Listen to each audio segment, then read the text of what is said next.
Good morning class. रजिस्टर चौधरी महाविद्यालय से मैं आज आपके सामने बी थर्ड ईयर में आज हमारा टॉपिक है प्रबंधन यानी कि मैनेजमेंट। इसमें आज हम देखने वाले हैं जो भारतीय प्रबंधक होते हैं वो किस प्रकार से कार्य करते हैं। ठीक है, क्या तरीका होता है उनके कार्य करने का।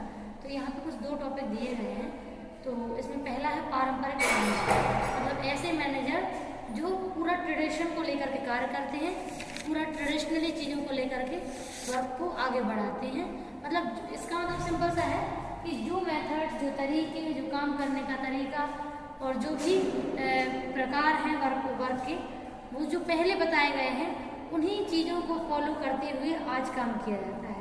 यानी कि पुराने समय से जो भी चीज़ें एक कंपनी को चलाने में जो चीज़ें मानी गई हैं और उन्हीं तरीकों से आज भी काम किया जाता है, वो पारंपरिक प्रबंधक होते हैं।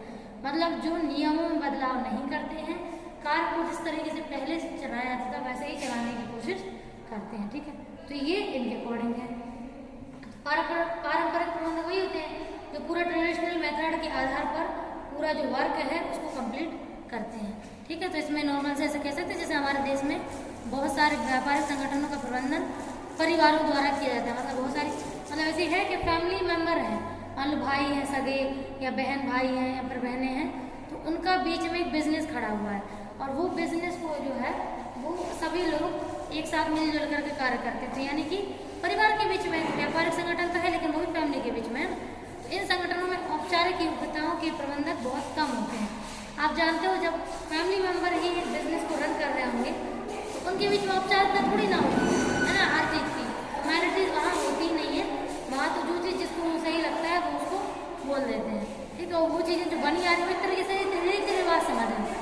जैसे फैमिलीज में जो ट्रेडिशन, जो रीति रिवाज चले आ रहे होते हैं उनको हम हमेशा आगे बढ़ाते हैं। ऐसे ही हमारे प्रबंधक होते हैं। अगर जो मेथड्स के द्वारा कार्य किया जाना सही माना जाता है उन्हीं मेथड्स को आगे बढ़ाते हैं, उनमें फेरबदल नहीं करते हैं। इसीलिए औपचारिकता की जरूरत भी नहीं होती है।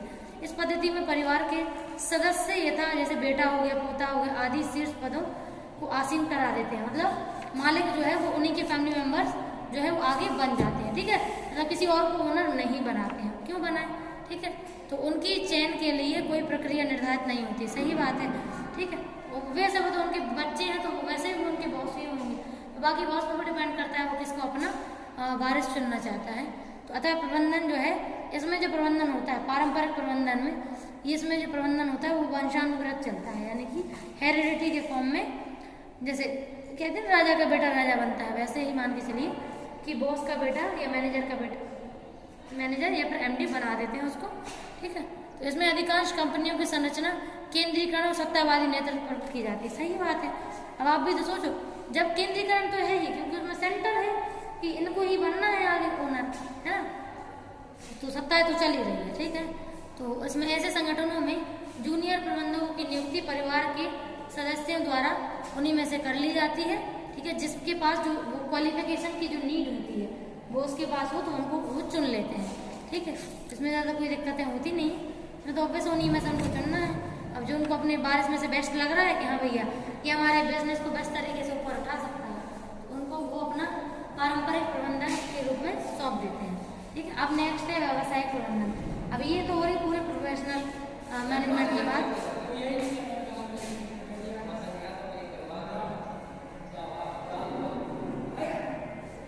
प्रोफेशनल जो मैनेजमेंट होता है उसमें क्या करते हैं, उसमें सिंपल सा है कि सारी चीज़ें फॉर्मली चलती हैं। कोई भी चीज़ जो है वो पर्सनल रूल पे नहीं चलती है कि हमने चाहा तो चीज़ों को बना लिया, हमने चाहा तो ख़त्म कर दिया। इसमें जितना भी मैनेजमेंट होता है वो सारा लिखित में, रिटन फॉर्म में और प्रोफेशनल रूप में होता है। इसमें कोई भी चीज़ पर्सनल नहीं होती है। ठीक है, इसमें जब हम लोग एक मैनेजर का चुनाव करते हैं या फिर हम एक एम्प्लॉय का सिलेक्शन करते हैं तो इसमें क्या क्या मेथड देखे जाती है वो इम्पोर्टेंट है। और पारंपरिक में चूँकि ऐसा नहीं होता है, आप जानते हो उसमें क्वालिफिकेशन कुछ भी हो, उसमें एज कोई भी हो, ठीक है, उनके अंदर जॉब सेटिस्फेक्शन का पॉइंट हो या ना हो, लेकिन उनको उसका ओनर बना देते हैं। ठीक है, तो यहाँ पे है फर्स्ट है शिक्षा। ठीक है, तो व्यवसायिक प्रबंधन क्या होता है, जब हम लोग एम्प्लॉय सिलेक्शन करते हैं जॉब के लिए तो सबसे पहले हम क्या देखते हैं, एजुकेशन। मतलब वो जो व्यक्ति जिस जॉब के लिए अप्लाई करा है और जिस जॉब को पाना चाहता है क्या वो उस एजुकेशन के हिसाब से है भी या नहीं, क्या उसके पास वो क्वालिफिकेशन है भी या नहीं जो उसको जॉब के लिए ज़रूरत है। क्योंकि वही क्वालिफिकेशन ही, जैसे साइंस वाला बंदा है, अगर आर्ट में उसको डाल दो तो आपको लगता है कि वो आर्ट में अपना 100% दे पाएगा? बिल्कुल भी नहीं। तो जॉब जो है वो एजुकेशन से डिपेंड करती है, एजुकेशन इंटरेस्ट से डिपेंड करता है।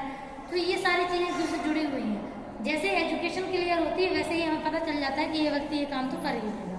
ठीक है, तो ऐसे अपन लोग नॉर्मली बोल सकते हैं। ठीक है, इसमें कोई दिक्कत है तो वैसे है नहीं। और अगर जैसे बात करें जो भी कोर्स व्यक्ति पसंद करता है, ठीक है, चाहे BBA करे, MBA करे, ठीक है, तो ये कोर्सेज जो है वो मैनेजमेंट के लिए सबसे बेस्ट है। ठीक है, यही हमारा मैनेजमेंट सिखाता है कि हम लोगों को कंपनी में मैनेजमेंट करना कैसे है। तो एजुकेशन बहुत ज़रूरी है, जिसके लिए MBA कंप्लीट करना तो बहुत ही ज़्यादा जरूरी है। नेक्स्ट है एज। आप जानते हो एज के अनुसार ही मैच्योरिटी आती है, चाहे फिजियोलॉजिकली देख लो या साइकोलॉजिकली देख लो। तो अगर पर्सन एज के अकॉर्डिंग मतलब एज उसकी ज़्यादा नहीं है तो आप भले ही उसके पास नॉलेज है, लेकिन ये बिल्कुल सही बात है कि मैच्योरिटी कम होने की वजह से उसके जो प्रोफेशनल डिसीजन है उस पर उसका इम्पैक्ट पूरा देखने को मिलता है। ठीक है, तो अगर ऐसे मान के चले कि भारतीय उद्योगों में युवा अधिशासियों को लेने का प्रचलन है, मतलब ये मानते हैं कि नए नए लोगों को लो उनमें क्या है, जोश बहुत ज़्यादा होता है, कार्य को करने की लगन बहुत होती है, नए नए तरीकों से कार्य करना उन्हें अच्छा लगता है, इसीलिए नई एज के लोगों को ज़्यादा बढ़ावा दे रहे हैं जॉब में। लेकिन अब ये भी एक ज़्यादा कम एज के लोगों को भी नहीं देते। तो एक सही एज जो इन्होंने मानी है एक एम्प्लॉय सिलेक्शन के लिए, ठीक है, तो वो क्या मानी है, टीन एज, मतलब अडल्ट एज। ठीक है, युवा अवस्था को सबसे बेस्ट एज माना है, जिसमें इन्होंने ये बताया है कि व्यक्ति जो है वो अपना कार्य जो है वो ढंग से तभी कर सकता है जब उसकी एज सही हो। आप जानते हैं वही सेम काम हम लोग 60 साल के व्यक्ति को देंगे, वही सेम काम 30 साल के व्यक्ति को देंगे, तो स्पीड 30 साल के व्यक्ति की ज़्यादा अच्छी होगी वर्क को करने की। अब ये मान सकते हैं कि अनुभव 60 साल वाले के पास ज़्यादा होगा, लेकिन अनुभव के बाद भी उनका जो स्पीड ऑफ वर्क है वो नहीं बढ़ पाएगी। ठीक है, तो ये प्रॉब्लम भी देखने को मिल सकती है। नेक्स्ट है कार्य संतुष्टि, जॉब सेटिस्फैक्शन नहीं। नेक्स्ट है गतिशीलता यानी कि मोबाइलिटी। गतिशीलता का मतलब होता है कि आप तुरंत एक चीज़ से दूसरी चीज़ पे स्विच हो जाए, ठीक है, जिसमें आपको ज़्यादा सोचना समझना ना पड़े। ठीक है, तो 3 दशकों से भारतीय प्रबंधकों में ये मतलब खोजबीन चल रही है। इसके आधार पर बताया गया है कि अधिकांश उसी संगठन में एक गतिशील प्रबंधक जो होता है उस संगठन बने रहते हैं जहाँ वे अपना कार्यकाल प्रारंभ करते हैं। ठीक है, और वहाँ पे वो हिचकिचाते नहीं है। तो मोस्टली गतिशीलता तभी रहती है जब उनको लगता है कि हाँ भैया वो इस फील्ड के लिए, इस कंपनी के लिए सही है। नेक्स्ट है कार्य संतुष्टि, जॉब सेटिस्फैक्शन। आप जानते हैं कि एक अच्छा मैनेजमेंट जो कर लेता है उसको जॉब सेटिस्फैक्शन भी होता है और उसकी जॉब से उसकी कंपनी को भी जॉब सेटिस्फैक्शन होता है। लेकिन मान के चलो अगर वो मैनेजमेंट सही से नहीं कर पा रहा है ना, तो मैनेजमेंट ना कर पाने की वजह से भी उसमें जॉब सेटिस्फैक्शन देखने को नहीं मिलता। आप तो जानते हैं एक जॉब है, हमेशा वही जॉब चुननी चाहिए जिसमें आपको बहुत ज़्यादा इंटरेस्ट है, क्योंकि वो आपको कभी बोर नहीं करेगी। अगर काम बहुत ज़्यादा बोरिंग भी चल रहा होगा ना तब भी आप बोर नहीं होंगे, क्योंकि वो चीज़ आपको पसंद है। तो इंटरेस्ट के अनुसार ही जॉब सिलेक्शन होना चाहिए। लास्ट है अनुकूलनशील, अडेप्टेबिलिटी। आप जानते हैं अगर मान लीजिए किसी कंपनी में पुराने नियमों के आधार पर ही कार्य होता है और कोई भी फेरबदल नहीं होता है नियमों में, तो ऑब्वियस है फिर आपको सारे पारंपरिक नियमों को फॉलो करना पड़ेगा। आपको अपने आप को उसके अनुकूल बनाना पड़ेगा। ठीक है, और आप उसके प्रतिकूल नहीं जा सकते हैं। तो ये सभी चाहते हैं कि जो व्यवसायिक प्रबंधन है उसमें अनुकूलनशीलता हो, ताकि व्यक्ति जो है वो अपने आप को उस कंपनी के रूल्स रेगुलेशन और उसके कार्य जो वो है वर्क फॉर्म है उसमें अपने आप को ढाल पाए। ठीक है, जिससे उसको ईजी पड़ जाता है काम करना। ठीक है, थैंक यू।